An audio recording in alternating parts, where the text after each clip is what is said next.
Hello everybody, welcome to the Quiet Dog podcast with me, Adam Jowett. How are you all doing? I'm still trying to think of a slick delivery for that opening thing, but if you don't know me, hiya, I'm Adam. I'm an actor, writer, filmmaker, and this is a podcast where I chat a bit about creativity, the arts, writing, mental health, personal development, all that kind of stuff. So welcome if you've not been here before, and welcome back if you've come back. Hiya. How is everybody? You're well? I'm alright. I've got a new mic so I can hear myself now in here, and I don't know if I like it or not. It feels a bit weird. Anyway, happy Easter everyone. It's Easter, isn't it? As Bill Hicks says, the holiday where we tell our children that we're celebrating the resurrection of Christ, and we tell them that a giant bunny rabbit has left chocolate eggs in the night, and we wonder why we're so confused as a nation. Mummy, I woke up today and I found a Lincoln dog in me sock drawer. That's the story of Jesus. But anyway, I hope you're all well, whatever you're up to this weekend. Hope you're all enjoying some outdoors fun. I'm currently indoors doing this because I prefer being indoors most of the time. Don't really like going out and seeing people because, well, I don't really like people in general. No, I do. I do like people. People are great. Some of them are great. Let me tell you what's coming up. Let me look at my list. So I've got some news to kick things off. I've got a bit of a competition coming up. It's just for a bit of fun. I don't have any gifts to give anybody. I wish I did, but it's just for a laugh. Just for a bit of a laugh. So I'm going to do that. Then I'm going to chat a bit about navel-gazing and the idea of self-indulgence. Some things around the ego. Some more pearls of wisdom from this bad boy. Delve back into that. Some things around this. Laws of Emergence, which I spoke briefly about with Matt Ganley last week. If you've not seen that, check it out. Thanks again to Matt for coming on for the last episode. Thought it was a great conversation with him. Really, really getting under the bonnet of life, as I like to say. And then, what else have we got? Life Imitates Art. What's that? Well, that's where you suggest paintings for me to reenact. Adam Cox won the last one. I did a great imitation of The Old Guitarist by Picasso. Nearly gave myself a hernia, but it was a lot of fun. So I'm going to be announcing that and doing another imitation for you. Got your questions coming up. I'm going to read out some short stories from you guys. Well, somebody in particular. I'll get to that. Might play a game. I don't know if I'll have time. So many activities coming up. You lucky people. I have some news also which I'd like to share with you about my mum, who has been writing.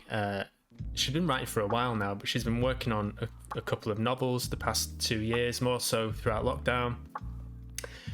And she's always been very creative. She's always had that streak, which is probably where I get it from.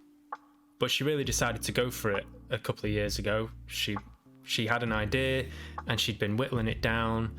This book, it's like a psychological thriller with some supernatural elements. I can't say too much about it, but she'd sent it to some editors, a few publishers. She'd been getting notes back for the past 7 or 8 months, whittling it down, doing some rewrites. And anyway, I can now reveal that she's now signed a publishing deal and it's going to be released in July. So that's good, isn't it? I'm dead proud of her. I think she's done amazingly well to really just go for this thing that she's wanted to do it for so long, and she's finally decided to just fucking why not just go for it. And it's completely paid off. So it's a Manchester-based publisher. They're really championing northern writers with northern voices, and my mum fits right into that category. So watch this space. I'll be plugging it once we get a publishing date and they've settled on a title.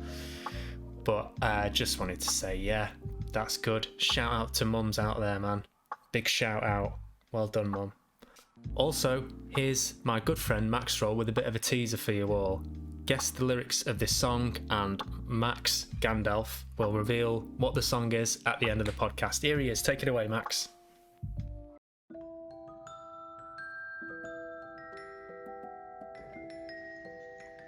She got a body like an hourglass. But I can give it to you all the time. She got a booty like a Cadillac. But I can send you into overdrive. You've been waiting for that. Stop! Hold up! Swing your bat! See, anybody could be bad to you. You need a good girl to blow your mind. Great stuff. Thanks for that, Gandalf. Gandalf will be back at the end with an answer to that. So no Googling, no cheating.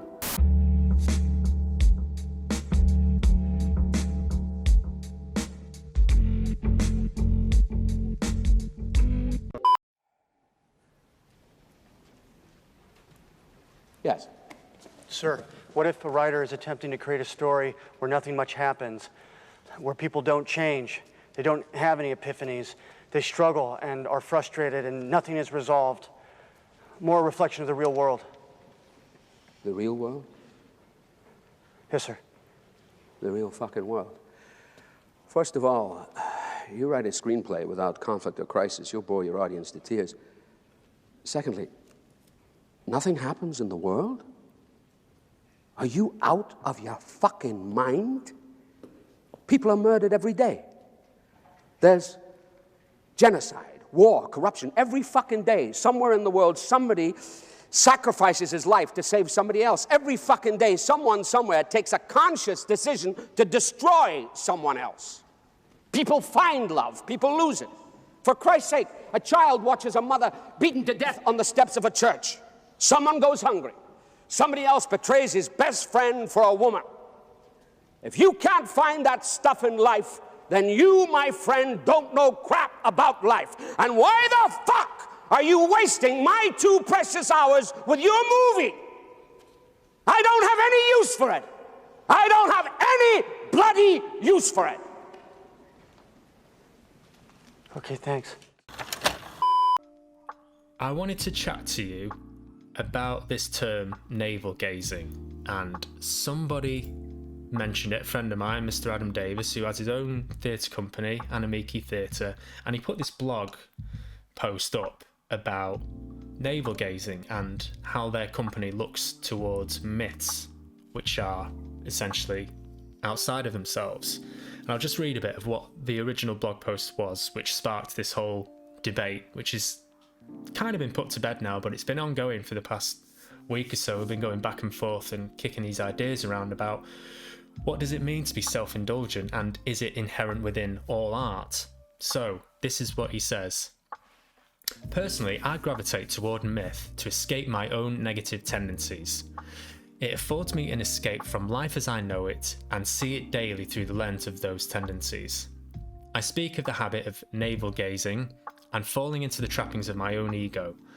The myth in its elusiveness and many shapes keeps me sharp and activates within me a search for gestures towards life's greatest questions. I can get quite mind-numbingly bored and frustrated looking at myself, especially within lockdown. I think we can all relate to that. Which always leads to that terrible state of self-doubt. Who would want to listen to you? Who would want to hear about what you have to say? Again, I can relate to that. As I've mentioned on here a few times, the myth keeps me alert, and this alertness is the remedy to this type of self-judgment. So in this personal respect, myths protect me. So what instigated this whole thing was that I kind of think that the word navel-gazing implies a negative connotation to looking within the self. And obviously I applied it to myself because that's the filter I go through when somebody mentions certain things. Like Marlon Brando said, actors are the type of people where if you're not talking about them, they're not listening. So I hear the word navel-gazing and I think, do I navel-gaze? Is that me?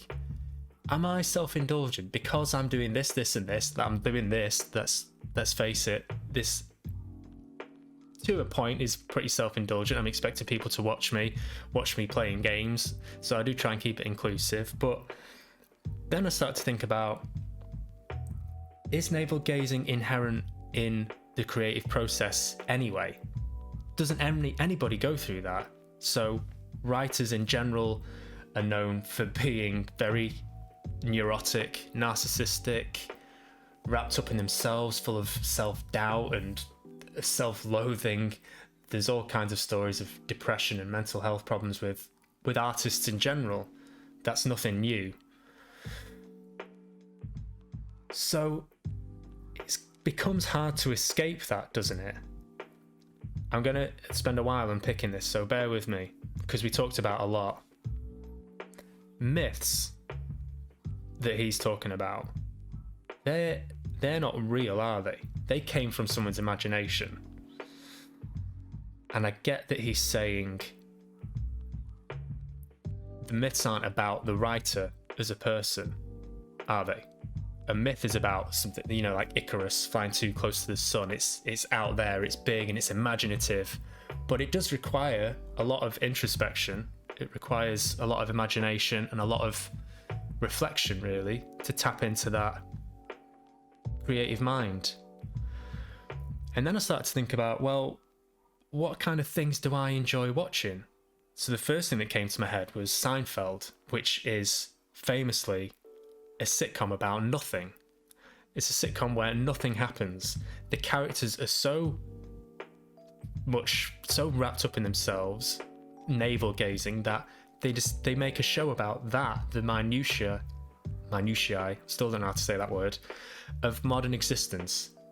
There's no it's very, very wrapped up in itself, and they know that. That's the joy of it, is that exactly, isn't it?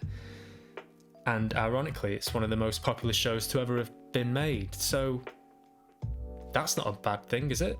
I personally love it.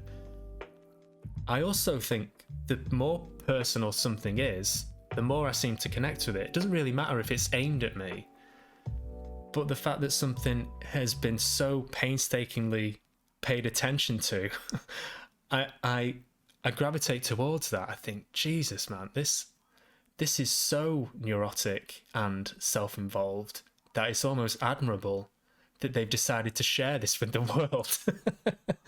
Like Limmy, for example, who obviously is a live streamer now, but his sketches were very self-involved. The character Dee Dee, which was based on him, is a guy who just sits in his flat all day. And there's one particular sketch where it's just his own inner monologue, and he's talking about whether he thinks about the film Toy Story, and he walks into his kitchen and he's looking at a kitchen knife and he's looking at a frying pan, and he's having this conversation in his mind, and he says, this was me. This is Lemmy saying, this was me. When I was unemployed, I would sit on the sofa and I would notice these little things. And when I'd meet up with my friends in the pub, they'd all be talking about their jobs and things that were going on with their lives. And Lemmy would be talking about an advert he saw on TV where he noticed a very little thing that was out of place. And personally, I love that. Like the thought of a knife being able to talk, that's fucking mental. That's mental. And I really like that. It's funny. So on the flip side of that, if things are very broadly spoken and accessible to everybody, for me, they end up saying very little, and therefore I don't connect with them as much. But if something is very intimate and very personal, I connect with it more. And I think,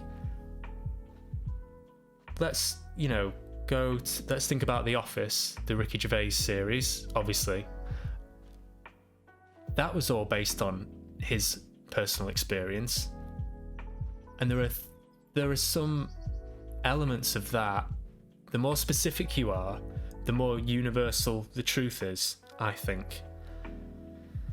So, coming back to navel-gazing, I think, well, we kind of came round to the agreement that the difference between navel-gazing and, say, reflection, self-reflection, and how you portray that is really the difference between self-obsession and self-awareness.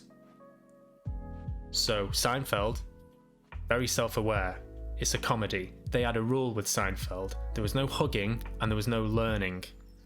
So with sitcoms like Friends, that got very mushy towards the end and sentimental. Personally, I think Seinfeld is the better series because they stick to that rule. Nobody learns anything. There's no hugging and learning. It's very much a comedy. And these people are supposed to be unlikable. We're not supposed to like these people. They're all mental. They're all very self-obsessed and neurotic. That in and of itself is funny. So the line... There's also another series I watched called Girls, which I mentioned on the live stream, the Lena Dunham series, which I absolutely loved. And coincidentally, I started looking for interviews of her to talk about with you guys. And the first interview that I clicked on, she's doing an interview and it's kind of accused of this series being navel-gazing. Criticisms like the navel-gazing thing, I really think it's like... Or the privileged kids, that thing. I mean, class is something that people are really afraid to talk about.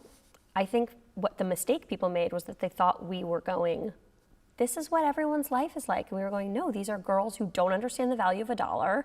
They think everything's going to be handed to them. This is a commentary on what it means to be a white middle-class person. But I think people made the assumption that we were far less aware of what we were doing than we actually were. And then it's interesting in terms of navel-gazing. I mean, I constantly wanted to point out and didn't because it's inelegant to rebut every single criticism, but I was like, is that the complaint about Larry David? Is that the complaint about, like, yeah. Seinfeld. Is that a complaint about Ricky Gervais? Is that a complaint about Seinfeld? It's really funny when people, I think the funniest thing in the world. It was actually the opposite with Seinfeld. The show was lauded for being a show about nothing, right? Yeah, people were like, this is the greatest thing. They weren't about soup. Yeah. So as I say, it tends to come back round towards sentimentality and leading your audience, I think, presenting them with something as you see it, with every element of truth to it, something which is even-handed and encapsulates a much bigger truth. It's not just from one person's perspective, wrapped up in the ego of, I want people to feel this way about me. Whether it's I want them to feel sorry for me, I want them to really like me, I want them to be impressed by me. It's not doing that. It's giving it a well-rounded view. There are films which really fall down in this area. So if you look at famously the worst film ever made, The Room with Tommy Wiseau, if you've not seen that, watch that just to see how not to make a film. Everybody betrayed me. I fed up with this world. It's very funny. It's garnered a huge cult following. But that character is all about people feeling sorry for him. He wants the audience to feel sorry for him. The other characters in the film feel sorry for him. He's been betrayed. He's been backstabbed. He's been run through the mud. Everything that you can imagine has been wronged. He's been wronged by everyone in that film. So yeah, there's a lot to be mined out of that question. David Sedaris, who's another writer, and he sort of writes essays and columns in the New Yorker, but all his stories are very personal. And I was watching an interview with him, and he spoke about he's very uncomfortable with emotions, he said. He said emotions make him feel uncomfortable because emotions, I'm paraphrasing here by the way, but he says emotions are subjective, but truth is universal. So again, it's that moving away from leading the audience to feel a certain way. He moves away from that completely. He just tells the truth as best as he can. And that, in and of itself, is much scarier, he was saying, for him. He said the difference between telling the truth and sentimentality is peeling your own skin off, his words, not mine, and a Hallmark card. And I think that kind of sums it up. Yeah.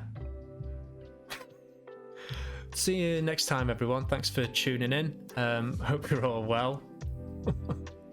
Ricky Gervais is an interesting one because The Office for me was very even-handed. There were moments where we felt sorry for David Brent, and there were times where we really found him irritating, and he got so close to being the person that he was trying to be just by relaxing and letting go of his own ego.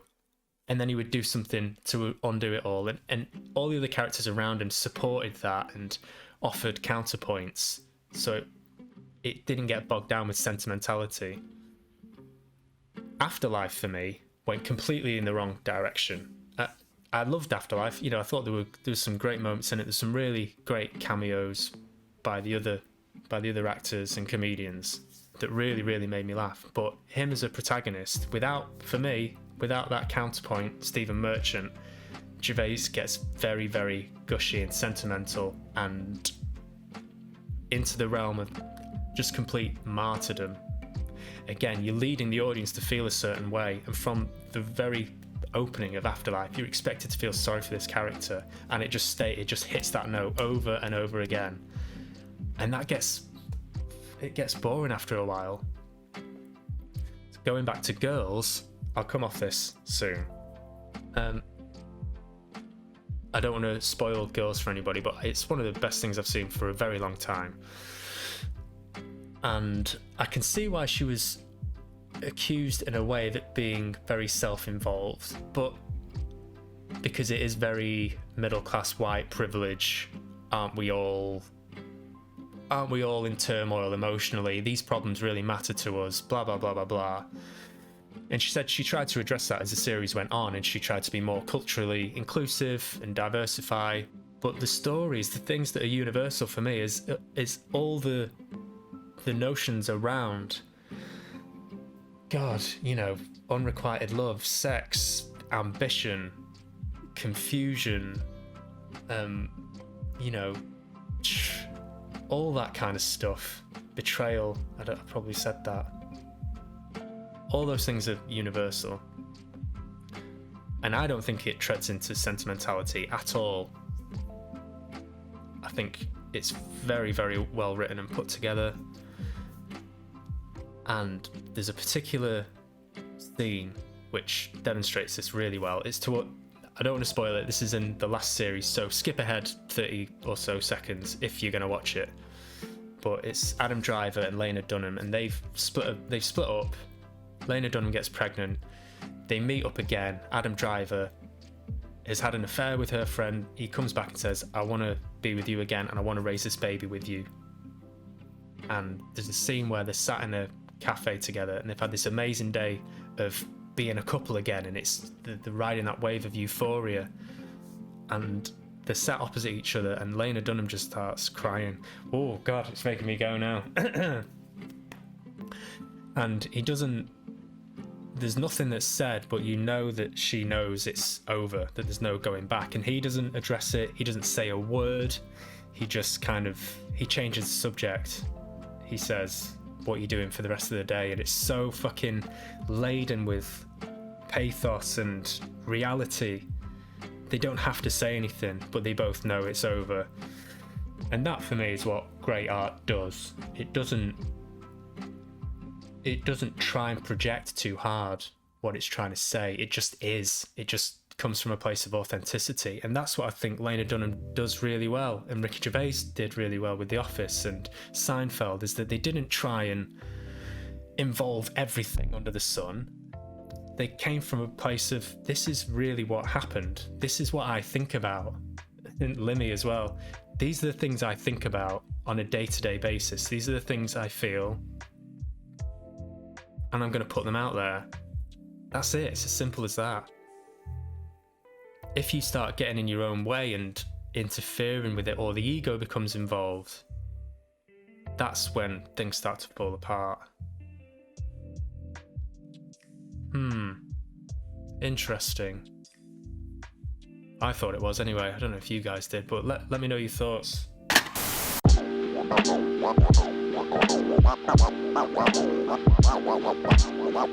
Speaking of ego, you'll know from the podcast that I did a couple of weeks ago with Matt Ganley, we spoke about the laws of emergence and how it seems to be a good antidote to the laws of attraction. Whereas the secret, the laws of attraction, is all about looking outwards and trying to attract things to you. And the law of emergence is written by Derek Rydell, and it's all about knowing that you're the acorn there. You see, you're the acorn, and it's predetermined what you're going to be. You're going to be a big oak tree like this, and if we just have the right conditions, the congruent conditions, but a bit of water, a bit of sunlight, then we don't have to try too hard. We don't have to look out at all this other noise that's going on out here. This is already in here. It's already in there.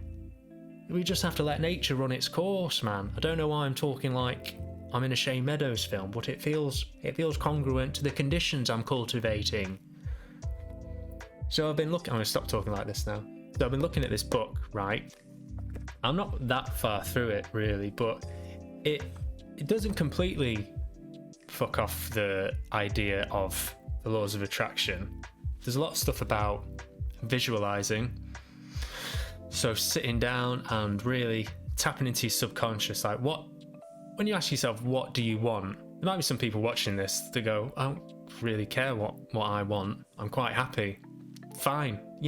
I'm not, again, I don't want to come across as a preachy, or I'm trying to put across any kind of ideas of how people should live their life. I'm just saying I have trouble with that sometimes. I don't know if it's just from being an actor, being in that kind of environment. It can be very unfulfilling, and you spend a lot of time thinking, why am I doing this? Why do I want to do this, really? Let's sit down and just have a think about, what am I getting out of this exchange here? Do I like being the center of attention? Probably a bit, yeah. Do I like people telling me I've done a good job? Absolutely I do. Do I like being popular? Yeah, to a degree. So part of what this is doing is, and I mentioned this on a previous podcast, is that if you start digging under the things you want, one of the exercises that I did recently was that you draw two columns. One column is goal, so what do I want, and then the reason for that goal. So if you want to be successful, blah blah blah, the reason is so I feel respected, and then so you would move that, the reason is another goal, to feel respected. Okay, why do I want to feel respected? To feel connected with people, maybe. Okay, then put that in the goal column. I want to feel connected with people, and it goes on in this vein. So what it does really is it illuminates what is driving these things that you think you might want, and it's trying to get around the ego, which can do all kinds of crazy shit to your own well-being and things you think you want, and pitting yourself against others, putting yourself in competition with other people, which is pretty much what acting is on the surface level. You audition against other people. There are plenty of people who get jobs that you don't. There are only a very small percentage of actors working at one time. So it's really taking the onus of external things and looking at ways you can be happy, really, and content now, immediately.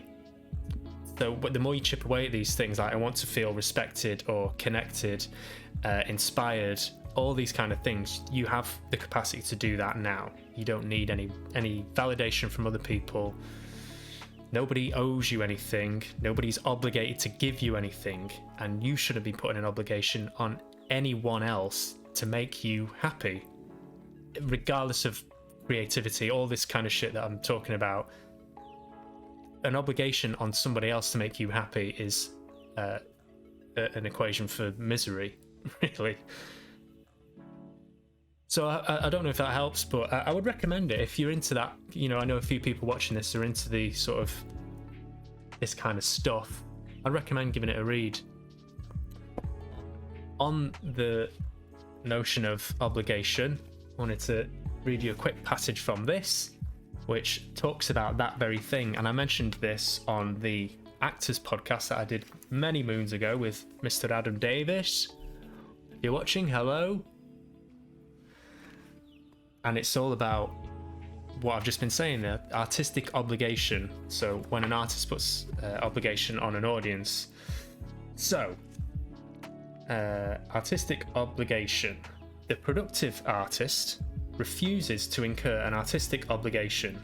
She acts as though the audience doesn't owe her anything, and forgiving them in advance gives her the freedom to make the work she needs to make. The flip side, though, is also true. The productive artist must act as if she owes the audience, and in unlimited measure. That's key, really. You act as if you... It's not giving to get. This is why the ego's so elusive, is if you're giving to get something, that's not the same as giving selflessly. So if you can crack that, let me know if you have.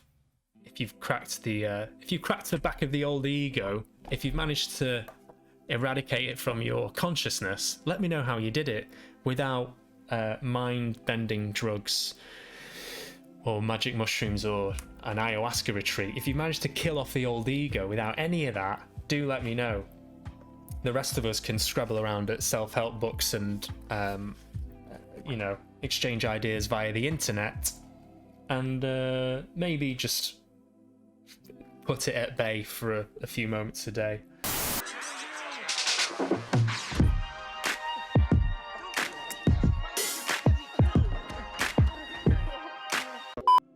Okay, so this is the part of the podcast where you have very generously been putting forward your suggestions for the Life Imitates Art section.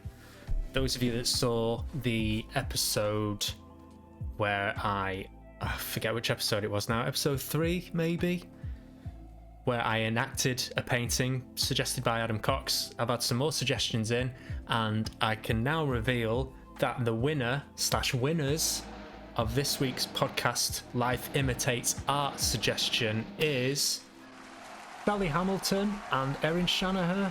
You are this week's winners with your amazing suggestion, Son of Man by Renee Marguerite.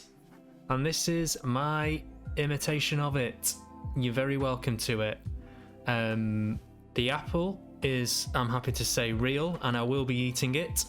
This I cut off, this is plastic, and I put that in there like that just to give the illusion of foliage. This is a coat hanger. And the rest is something I just cobbled together. I bought this online, only £7. I thought it'd be quite a good Halloween costume, a bit of culture, not just, oh, I'm a sexy vampire, which I've never done, but it's something a bit different, isn't it? So thanks for that.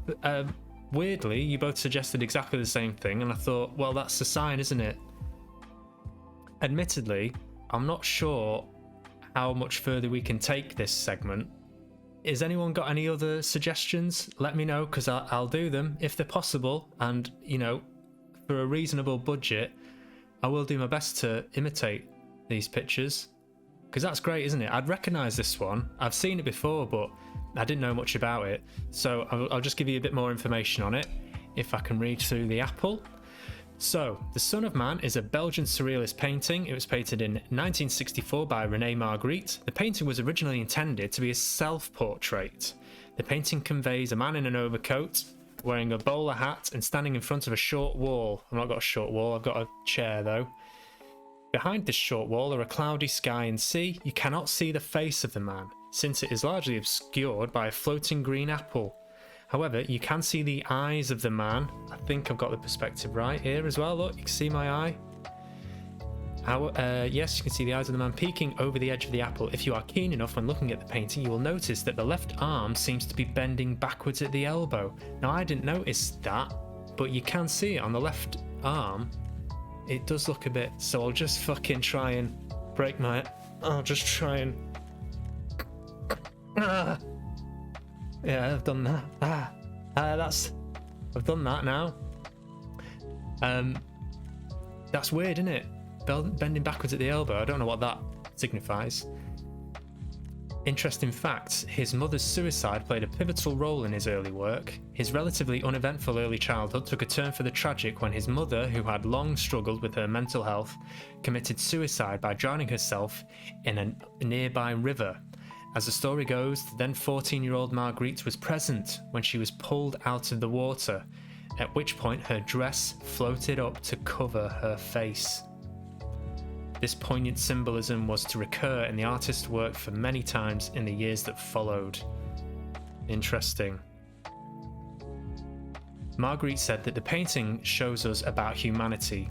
He says that everything we see hides some other thing, yet we still want to see what is hidden by what we see.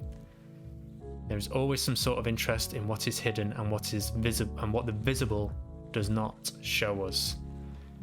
This brings about some sort of conflict between the visible that is present and the visible that is hidden. Very interesting. Thank you for that, guys. It's good, that, isn't it? Just inject a bit of culture. I'm going to take that off now because that's cutting off the circulation to my head a bit. I've wrapped that a bit too tight. Now, I wanted to open this up a bit more and just share with you some stuff that I've been reading, written by you. This next bit I wanted to share is from a blog post, which is written, but I keep saying the word blog post like I'm going through a midlife crisis. A blog post on the internet, which I read via Google, internet service provider. It is, let me just try and find it.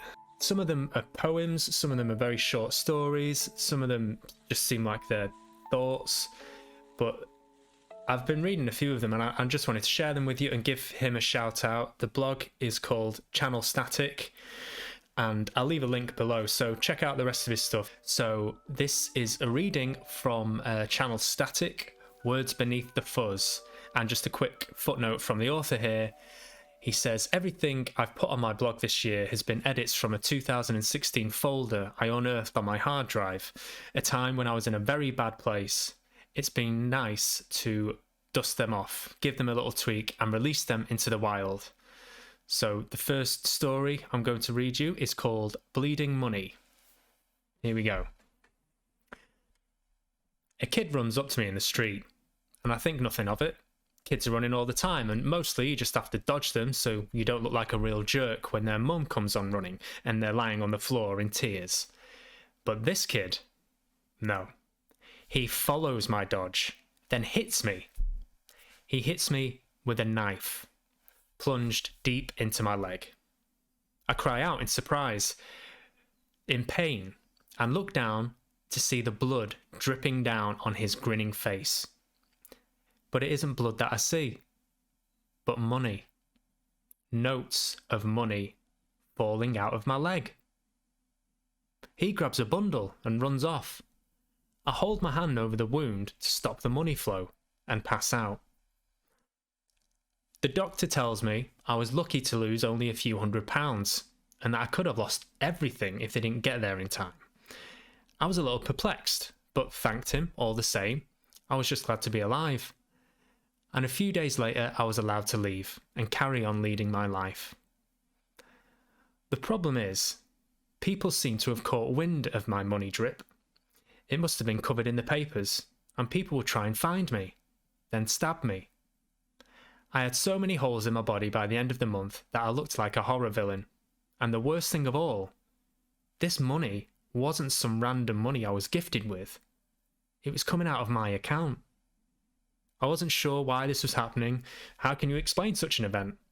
But when I checked my account after each stabbing, the total was lower and lower.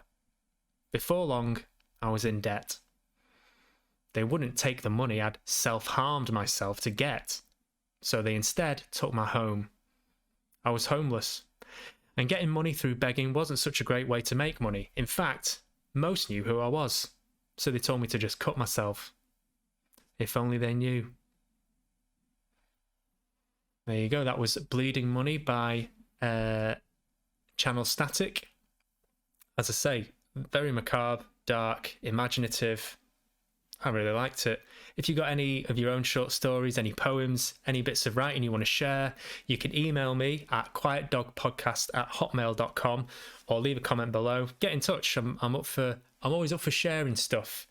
I'll leave you with this one. This is another little, very short few lines from Channel Static, and this is called Just a Little More Waiting. Life is waiting for trains, planes, and microwave meals. 1 minute till cheese.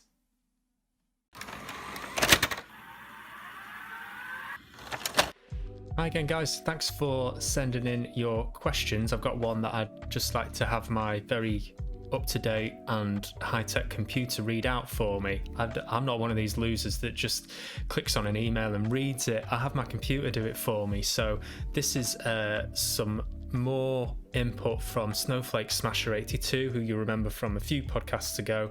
Let's hope he's got something a bit more polite and constructive to say this time. What have you got to say for yourself, Snowflake Smasher 82? Whenever you're ready. Whenever you're ready. You were working a moment ago. Hey, how you doing, me old meat and two veg? Me old skip. Me old mucker. You old slag. 2 questions for you. What is the most embarrassing thing you've ever done?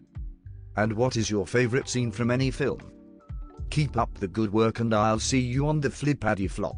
Okay, thank you, Snowflake Smasher. That's more like it. That's the kind of interaction we want to be having on this podcast.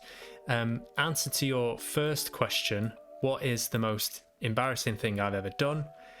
I would say, when people ask me this, I always give the same story, so this is it. I was at the first drama group that I ever went to when I was about 12, 13 years old. It's called Northern Kids Theatre Company, and we had to sit around in the hall. There was it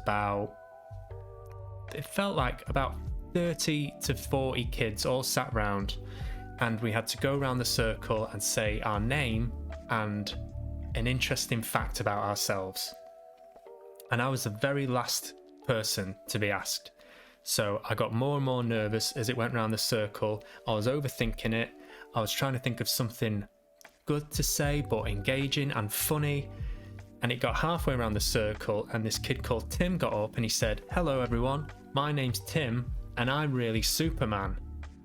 And he went into the middle of the circle, and he went, "Shoof," and he went, and everyone went, where's Superman then? And he was going, "Oh, he's flown off now, and everyone was pissing themselves. Everyone really liked Tim, and I was thinking from that point on, I was like, right, I've got to up my game now. I've got to up my game.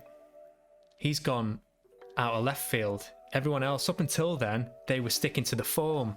An interesting fact is, blah, blah, blah, blah, blah.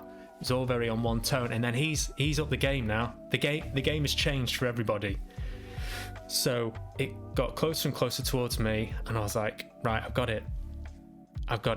This is a good one. Oh, this is a doozy. Okie doke. It got to me, and I said, I don't know why, this did not get received how I thought it was going to be received, but I said, "Hello, my name is Adam, and I'm related to Sylvester Stallone." And rather than laugh, everybody went, "Really? Oh my God, you're related to Sylvester Stallone. Whoa, he's related to Sylvester Stallone. Are you really? No way." And I was like, in an instant, I knew I'd fucked it. The joke is well and truly backfired, I can either say, no, it was a joke, or I can double down on the joke and go, yeah. And that's what I did. I was like, yeah, he is. No, he definitely is. Yeah.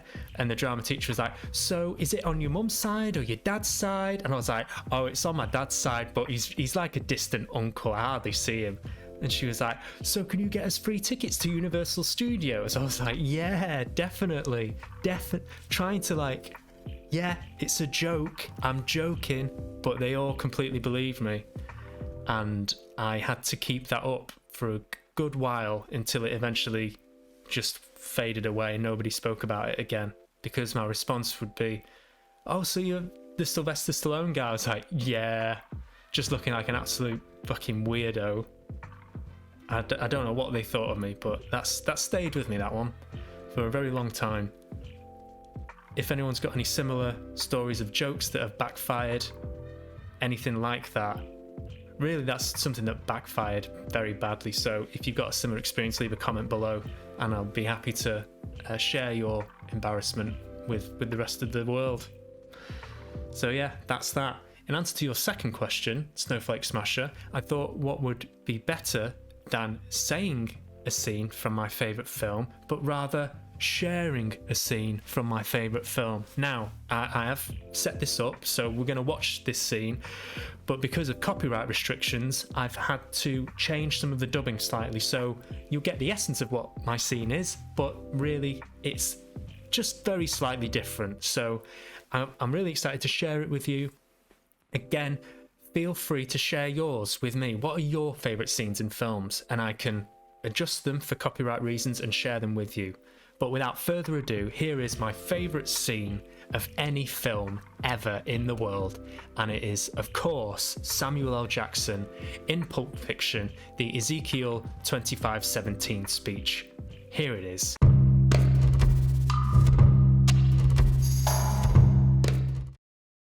What does Marcellus Wallace look like?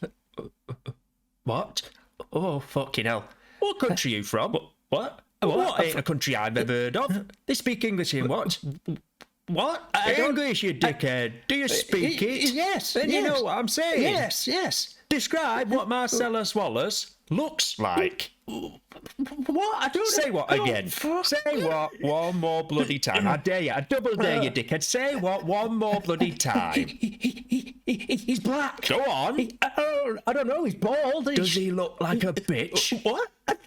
Bastard. Oh, fucking Does hell. he look like a bitch? No. And why'd you try to shag him like one, Brett? I didn't. Yes, you did. Yes, you No, did, Brett. It would have You tried to shag him. misunderstanding. Marcellus Wallace don't like to be shagged by anybody except Mrs. Wallace. No, yes, I You accept read the that. Bible, Brett? Yes. Well, there's this passage I've got memorised sort of fits this case. Why is Ezekiel this? 25:17. Why is this relevant? The path of the righteous man is beset on all sides by the inequities of the selfish and the tyranny I'm going of into evil shock. bastards.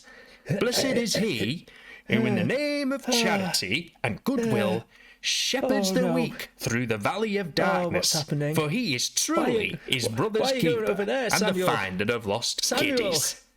Come back. And I will strike down Oh, you got upon that look in thee your with eye. great vengeance Oh, no, and something's gonna happen, furious isn't it? anger. I can Those feel it. who He's building attempt to something. poison and He's destroy yes, I my can feel it. brothers. And you will Samuel. know our No. name is the Lord No, don't do when that. I lay Please. my vengeance upon okay. thee.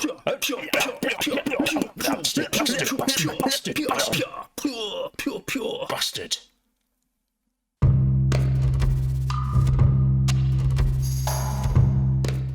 Okay, hello again, everybody. I'm going to be playing a bit of a game now. This is called DARQ. Not sure how you pronounce that, but I want to keep the gaming element. I'll keep it as brief as possible. But gaming is art, isn't it? It's arty. This is an indie platform with some horror elements to it, and I'm curious to see what it is. So this is a new game. I'm not privy to anything about this other than it's kind of my bag. It's a little bit like Little Nightmares, but yeah, I'm sort of moving along one plane here. It's just started. This is a game that has just started. We're off. We're doing it. Alright, so already getting a bit creepy. Oh, okay. Everything all right there, mate? It's very Tim Burton-esque, isn't it? Oh, I thought that might happen. Things are getting a bit weird now. Oh, let me just turn this down. Sorry about that. I'm going to deafen you all.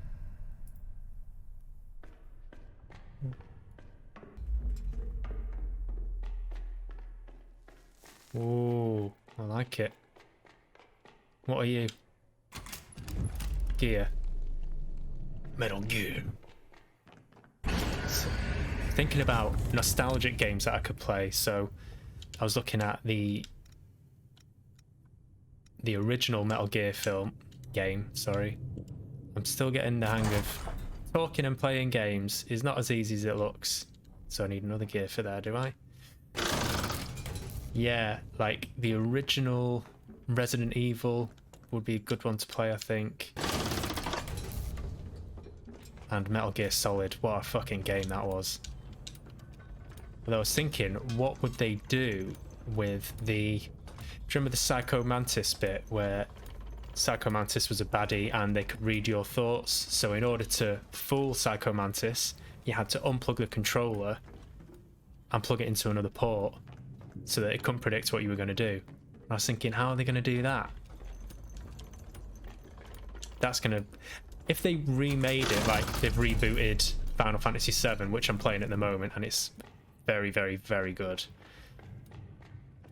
they would be able to find ways around that. But at the moment, it's like the exact same as the original. So it looks very boxy. I think it would be a bit of a letdown if I was to play it now. I think nostalgia only gets you so far in the grand scheme of things. But fun, nonetheless. Thanks again to Max for lending his voice to the podcast. The man of many voices. I think what I'm going to do is I'm going to abandon this. I'm going to keep this short and sweet. So, I'm going to leave it there, guys. Thanks so much for watching. Thanks so much for your suggestions, your comments, your questions, all your input. Thank you again to Sally and Erin. Thank you to Channel Static for letting me read your poems out.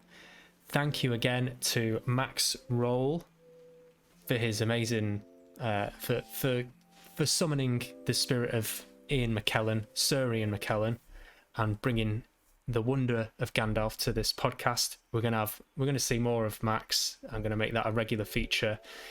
Did you guess it right? I ask you. The lyrics to the song. I'm gonna hand it over to Gandalf now, and I'm gonna say bye.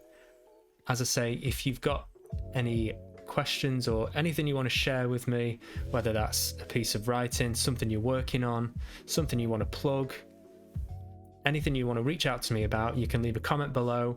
You can email me at quietdogpodcast@hotmail.com. And yeah, I'll leave it there. Thank you so much again, guys. Enjoy the Easter break and the coming weeks and the easing of restrictions of lockdown, fingers crossed. And I'll see you next time. Here's Gandalf with the reveal to guess the lyrics and, more importantly, the original artist and how it should have been sang.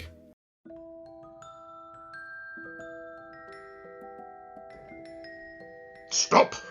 Hold up! Swing your bat! See, anybody could be bad to you. You need a good girl to blow your mind.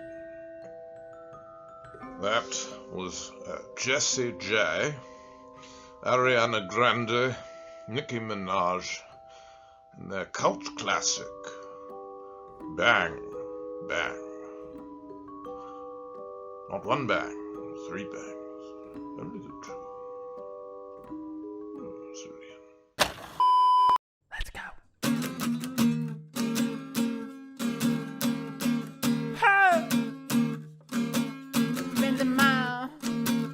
Yeah, let's go. She got a body like an hourglass, but I can give it to you all the time.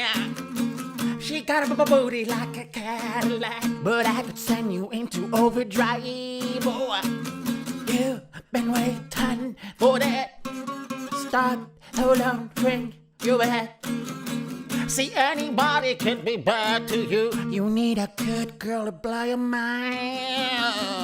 Bang, bang into the room. I know you want it. Bang, bang all over you. I'll let you have it. Wait a minute, let me take you there. Wait a minute till you. Bang, bang, there goes your arm. I know you want it. Back seat of my car. I'll let you have it. Wait